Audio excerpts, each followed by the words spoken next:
So we are in Old Town San Diego, not too far from the infamous Whaley House, to try to find the El Campo Santo Cemetary, which is a cemetery established in the 1800s. It was one of the most haunted places in Southern California, and it was disrupted by the building of San Diego and the railway line and the paved roads. And instead of transporting the graves somewhere else, the city just kind of paved over them.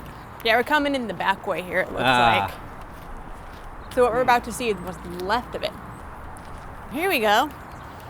It's a nice little open gate. What does this say? Remembering the more than 13 people, mostly children, who lie buried beneath Linwood Street. These graves were discovered with the use of ground-penetrating radar in 1993. That's a little disturbing. As you can see, this is just filled with these cross gravestones. This cemetery was created in 1849, and it remained in operation until 1887 when, as you mentioned earlier, a lot of it was destroyed to make way for progress. There were 477 people buried in this area. Now, of course, a lot of those markers aren't here anymore. We may find them throughout the streets, so. Yeah. And the cemetery is obviously much smaller now than it used to be. This is just the one section that they were able to preserve. What does this say?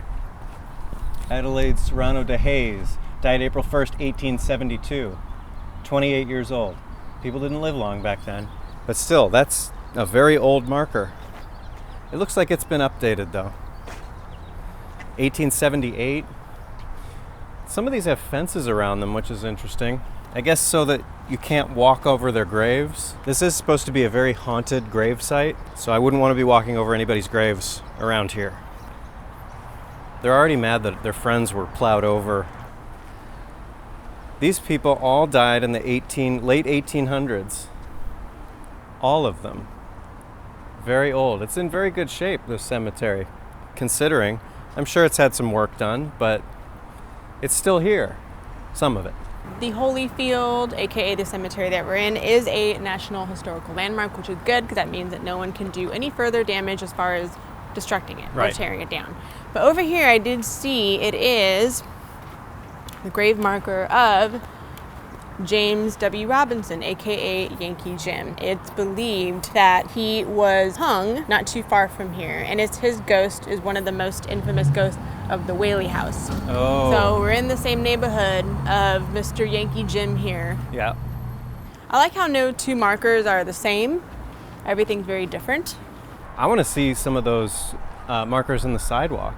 Let's find those. So we are outside the borders of the El Campo Santo Cemetery, but if you'll notice on the sidewalk it says gravesite.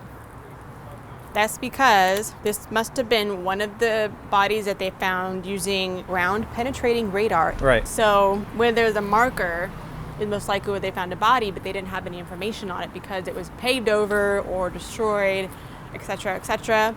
So these are just indicators that there is someone buried here. Under the sidewalk outside of the current day cemetery.